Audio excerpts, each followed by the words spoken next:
Benoît Saint-Denis contre Dustin Poirier annulé, puis à nouveau officiel. Oui les gars, on a eu très très peur avec Birusson, on a même enregistré un podcast, le podcast le plus court de l'histoire du podcast La Sueur. Enfin en tout cas, plus courte durée de vie il a duré 10 minutes en tout et pour tout.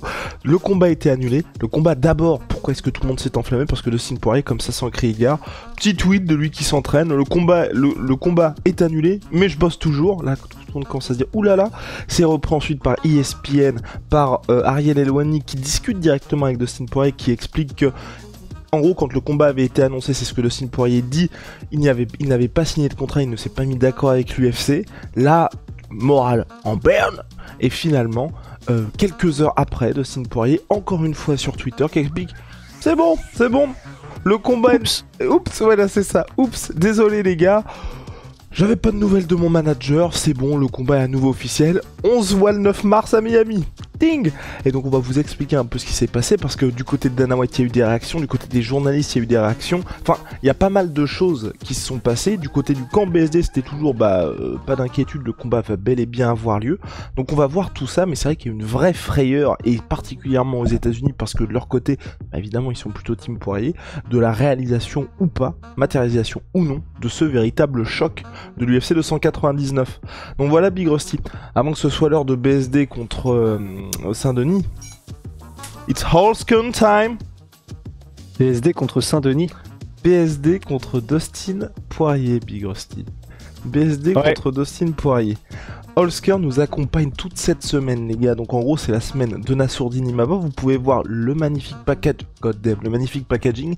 Et ce que j'ai dit dans un podcast précédent, c'est que c'est une super manière d'entrer, on va dire, dans le monde des montres à un prix relativement abordable. Donc là, squelette, mouvement psycho automatique donc, et puis matériel naturel, carbone pour cette montre-là, qui s'appelle d'ailleurs Big Rusty Carbone. Et en plus, si vous êtes un casse-cou comme Big Rusty, parce que je peux vous dire qui...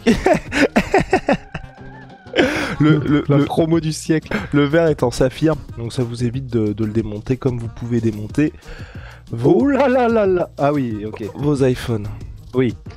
Et vraiment aller voir leur modèle, parce que pour le coup, moi qui suis pas forcément très montre ni bijoux, je dois avouer que je surkiffe leur direction artistique et leur design, vraiment. Et en plus le fait que ce soit avec des matériaux naturels et tout, qui en font chacun des montres uniques et tout. La surkifferie n'est jamais finie, Big Rusty. Et en plus, profitez avec le code LASUR15 les gars, profitez de moins 15% sur tout Holskern. Ça va de leur montre à leurs bijoux jusqu'au 14 février pour la Saint-Valentin, pour le plaisir d'offrir. Soit.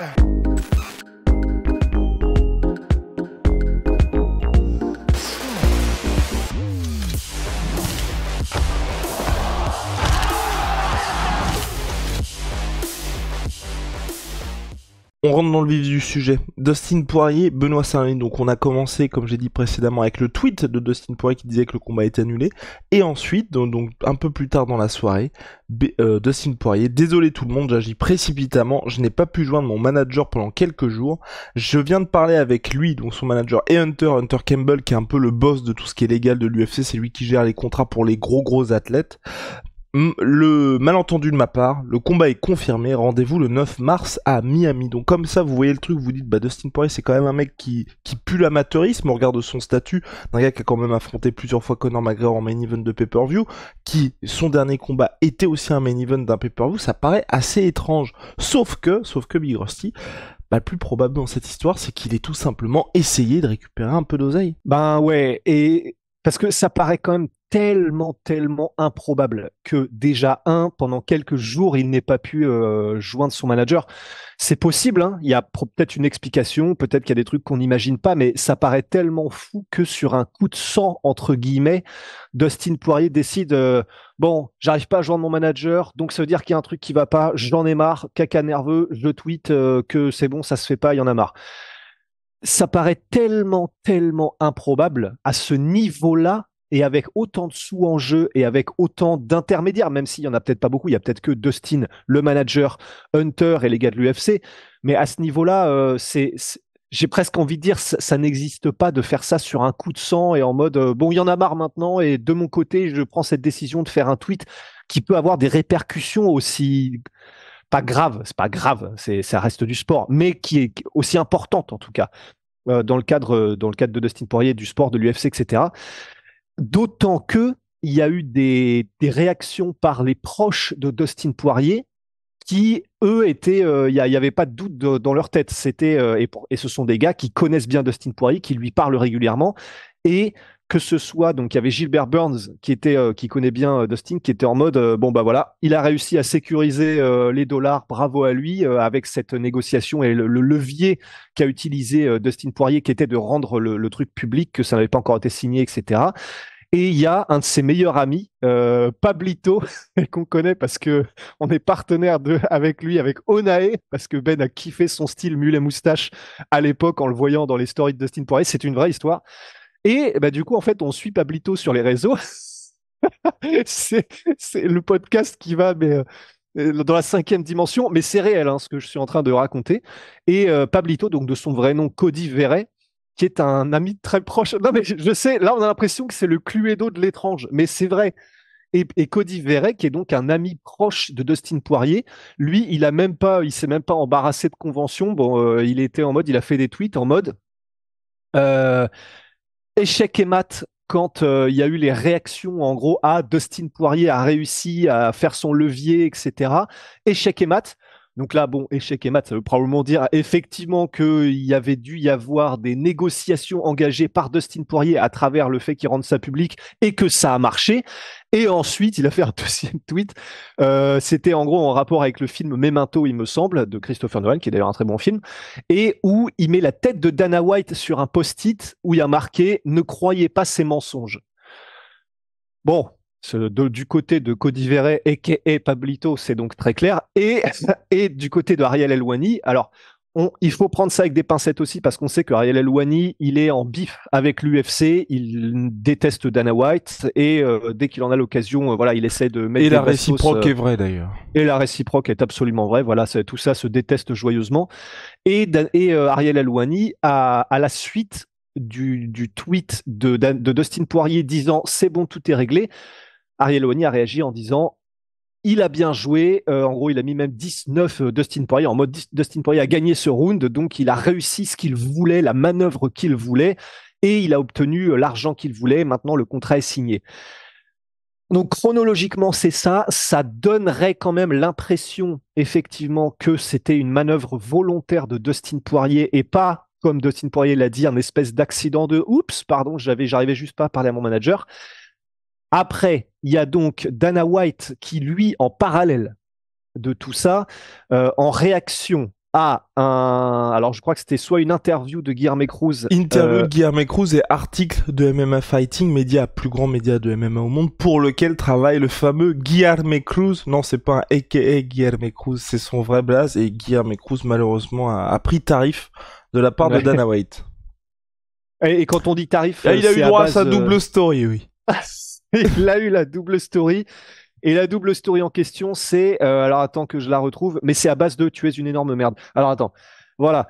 Donc en fait, il y a un premier screen qui date du 7 janvier où c'est Dana White c'est Dana White lui-même qui envoie le screen. Et Dana White qui parle à BSD ou quelqu'un d'autre d'ailleurs. Voilà, alors il y a marqué que le contact c'est Benoît. Dans un des messages que répond la personne, peut-être Benoît, il y a quand même Ous. Et pour avoir nous-mêmes parlé pas mal avec Benoît, que ce soit pour Onae, les savons ou autres, c'est vrai que Benoît il lâche beaucoup de hausse, donc bon, ça veut rien dire. C'est là, on va pas rentrer dans des théories du complot, donc ça se trouve effectivement c'était Benoît directement. Et en tout cas, quoi qu'il en soit, qui que soit le destinataire, la personne à laquelle parle Dana White, il lui dit, Dana White dit donc à Benoît. Il se pourrait bien que j'arrive à faire ça et à verrouiller ça. Pardon, bien aussi, c'était pas ça, moi, je voulais dire. Je veux dire que ce soit Dana White qui parle à BSD ou que, par exemple, je dis n'importe quoi, c'est un des matchmakers ou Hunter Cable qui a envoyé un screen de sa conversation avec Benoît. Parce que moi, je suis convaincu que le mec qui s'appelle Benoît, c'est bien Benoît et c'est Benoît qui parle, mais je sais pas qui parle avec Benoît. Si c'est Dana White qui a envoyé lui sa conversation ou si c'est Hunter qui parlait directement avec Benoît. Voilà. Ouais, t'as raison, c'est vrai, restons prudents. Mais enfin, en tout cas, c'est donc visiblement quelqu'un qui était responsable du matchmaking au placé qui parlait avec Benoît. Et les messages sont donc, la personne dit à Benoît, je peux y arriver et verrouiller ça aujourd'hui. Je voulais juste m'assurer que ces jours marchaient pour toi. Et si c'est Miami, ce sera en 5 rounds. Voilà. Comme main event à l'UFC 299, je t'envoie un SMS un peu plus tard pour confirmer. Mais s'il te plaît, ne dis ça à personne. Je ne veux pas que ça leak. Ce à quoi Benoît répond, Ous, pas de problème, je le garde pour moi. Mars ou avril, ça marche pour moi. Et ensuite, la personne, Dana White ou Hunter, répond Mars, 5 rounds, c'est bon, c'est fait. On vient de filmer l'annonce. Prépare-toi, mon gars. Et après, Benoît répond super nouvelle, merci beaucoup. On part en guerre. Et ce à quoi Dana White a annoté hey, Guilherme Cruz, va te faire foutre, enfoiré. Enfin, scumbag, donc, sac à merde, quoi. Et ensuite, Dana White qui fait une deuxième story en disant vous, les médias, vous êtes tellement des énormes merdes. Vous écrivez absolument tout pour faire du clickbait et pour être premier. You can to be first and not right. Ah oui, pour être les premiers et même si vous avez tort, c'est pour ça que personne ne vous fait confiance et que personne ne vous aime. Guilherme Cruz, en gros. Bon. Et donc, on se marre, mais ça se trouve, ça nous arrivera un jour de nous prendre cette bastos. Donc, bon, voilà, on va voir. Oui, en tout cas, Guilherme Cruz doit passer quelques heures assez sombres. Mais pour revenir à nos moutons, donc selon toute vraisemblance, BSD est au courant parce que ces échanges datent du 7. Et ce qui est, moi, ça me fait rire parce que BSD, il l'a vraiment dit à personne. Parce que quand vous voyez les réactions qu'il y a eu, que ce soit Daniel Voin qui explique en gros qu'ils l'ont selon toute vraisemblance découvert, c'était dans une interview d'ailleurs je crois avec Guilherme Cruz, sur les réseaux sociaux que le combat a été officiel, bah visiblement, parce que le combat est annoncé le 10, en gros BSD le savait, mais il l'a vraiment gardé pour lui, zéro ligue du côté de BSD, et ce qu'on se disait avec Big Rusty, c'est s'il y a bien quelqu'un, du fait du passé de Benoît Saint-Denis, qui, quand on lui dit, surtout ne dis pas ça, ne va en parler à personne, je pense que c'est lui. Ouais, bah en fait c'est ça. Alors nous, des expériences en tout cas qu'on a vues avec Benoît, c'est clair qu'il y a une chose pour ne pas forcément aller, tu vois, dans les backstage, mais les moments où il y a un truc que Benoît veut vous dire ou qu'il y a un truc qui est pas clair ou quoi que ce soit, il y a zéro. La parole de Benoît, c'est parole d'évangile. Il y a rien qui dévie, quoi. C'est les appels que j'ai pu avoir avec lui où on a eu des discussions en mode où il me demande cash, tu vois. Bah ça, pourquoi vous avez fait ça, machin. Enfin, c'est pas que c'est un livre ouvert, mais enfin c'est pour ça que ça ne m'étonnerait pas que effectivement quand Benoît vous donne sa parole de t'inquiète je le dis à personne, effectivement il ne le dit à personne, mais vraiment à personne.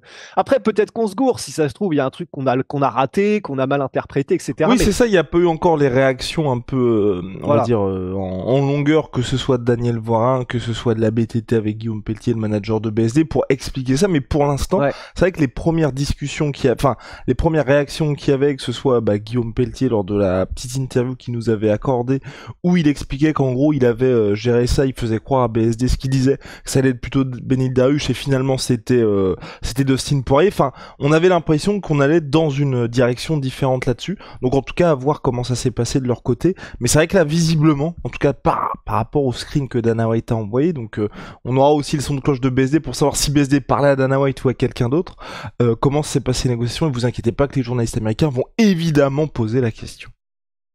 Mais alors, ce qui transparaît aussi, c'est que le screen de Dana White ne contredit pas non plus le fait que peut-être que rien n'était signé du côté de Dustin Poirier. Et je pense que ça c'est vrai, parce que quand on a un mec comme Dana White, vous voyez, enfin je veux dire, le gars est quand même une des personnes les plus influentes dans le monde du sport tout court, encore plus aux États-Unis. C'est le boss de l'UFC. Il se fait quand même chier à faire 2 stories pour clasher Guilherme Cruz, c'est comme moi, Guilherme Cruz, c'est personne. Demain, il part de ce game et il y a pas de problème.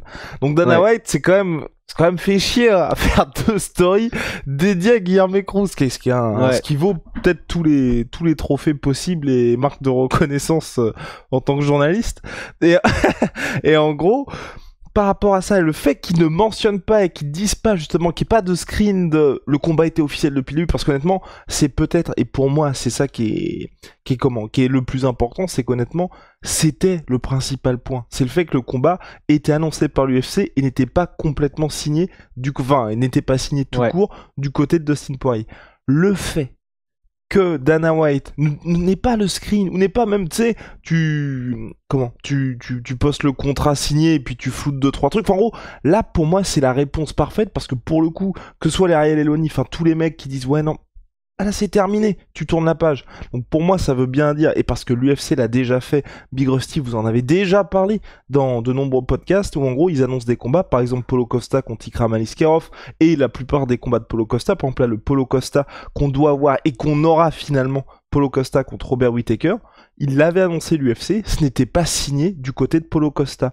Et ça c'est très dangereux du côté de l'UFC, enfin très dangereux, c'est dangereux du côté de l'UFC parce que quand vous êtes un combattant, donc là, en la personne de Dustin Poirier, vous n'avez rien à gagner à affronter Benoît Saint-Denis. Le seul truc que vous avez à gagner, c'est de l'argent. Parce que vous n'allez pas monter dans les classements en battant un gars qui est largement derrière vous.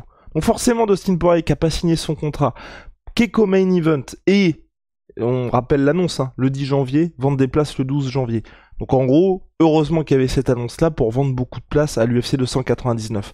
Bah Dustin Poirier, il a la main en gros. Et c'est très, selon toute vraisemblance, ce qu'il a fait, c'est de dire, bon bah les gars, peut-être que, je dis n'importe quoi, hein, c'était peut-être des points pay-per-view qu'il voulait, peut-être qu'il voulait venir en jet au lieu des avions classiques qu'il peut y avoir, enfin, toutes sortes de choses, mais en tout cas, il s'est servi de ça et du fait que l'UFC n'avait pas vraiment le choix d'être dans d'accepter ces conditions et de se dire bon bah là j'arrive dans une situation où quand je parle avec mon manager ou en tout cas par téléphone avec Hunter il dit non, donc autant mettre ça public et faire un sacré boucan parce que honnêtement en France c'était très important en termes de réaction mais aux États-Unis aussi, enfin ce qu'on disait avec Big Rusty, Daniel Cormier a fait un podcast dans la foulée, tous les gros médias s'y sont mis, enfin je veux dire ça a été le tweet qui est posté comme ça a eu vraiment un gros retentissement, et que ce soit les pages ESPN, les pages, enfin, toutes les plus grosses pages ont relayé le fait que le combat, à un moment donné, était annulé.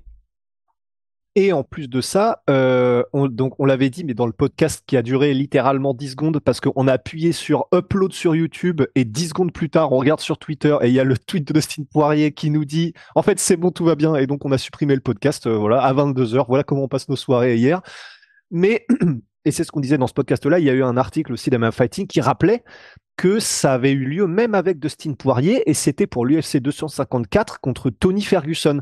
Et lors de l'UFC 254 contre Tony Ferguson, eh ben, l'UFC avait annoncé le combat comme étant officiel, sauf que Dustin Poirier, lui, n'avait rien signé, et que donc, au final, ça ne s'était pas fait.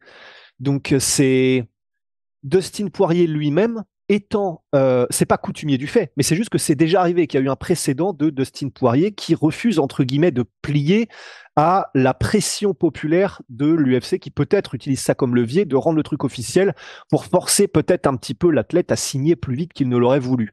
Exactement, Big Rusty. Et il y avait eu ça aussi avec, donc c'était l'UFC 230, et là c'était l'inverse, c'était Dustin Poirier face à Nate Diaz, il y avait eu le face-off, mais Nate Diaz n'avait jamais signé le contrat pour affronter Dustin Poirier. Donc pour vous dire que ça arrive de temps en temps avec l'UFC, donc ne soyez pas surpris, là c'est la première fois qu'en France on est vraiment pris en otage quelque part par ce genre de réaction, mais ça pourrait arriver dans le futur. Ouais. Je pense qu'on a fait le tour Big Rusty là-dessus, et j'ai hâte aussi d'avoir le fin mot de l'histoire là-dessus pour voir vraiment ce qui s'est passé, mais parce que c'est vrai que du côté de... En fait, et j'ai aussi envie, et les gens vont lui poser la question à Dana White évidemment, c'est de savoir pourquoi est-ce que l'UFC fait ça. Parce qu'on sait très bien que c'est un côté négociation parce que ça oblige les combattants, mais quand vous faites des combats qui sont quand même attendus et que vous avez clairement une différence de classement, ça peut mettre l'UFC dans une situation un peu inconfortable. Donc évidemment que Dana White, il y a ce qu'il peut dire et ce qu'il ne peut pas dire, mais je suis curieux, tu vois, qu'il explique vraiment pourquoi est-ce que vous avancez comme ça, et qu'il dise, ce qui est probable aussi, c'est à chaque fois, bon en gros peut-être que c'est pas signé, mais on sait qu'on va se mettre d'accord sur les derniers détails restants. C'est peut-être un truc comme ça. Enfin, en tout cas, à voir, c'est Dana White qui nous le dira. T'avais quelque chose à ajouter, lui aussi? Non, je crois qu'on est bien. Monsieur de la R. Eh ben, parfait. Ciao, moi, Sweet Pea.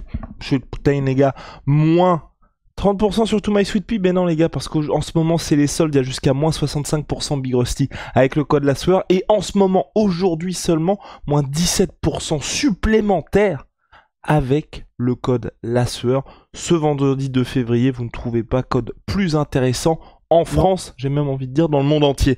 Et on termine avec Holy Moly Révolution dans les boissons énergisantes Big Rusty, you already know. Ils font des boissons énergisantes, des boissons de réhydratation et des thés glacés à chaque fois C'est de la au poudre. format poudre, comme vous le montre Big Rusty, code LASSUEUR5 pour votre première commande, moins 5 €. Et si vous avez déjà commandé chez eux, code LASSUEUR10, vous aurez moins 10%. Allez, on se quitte là-dessus. C'est gars.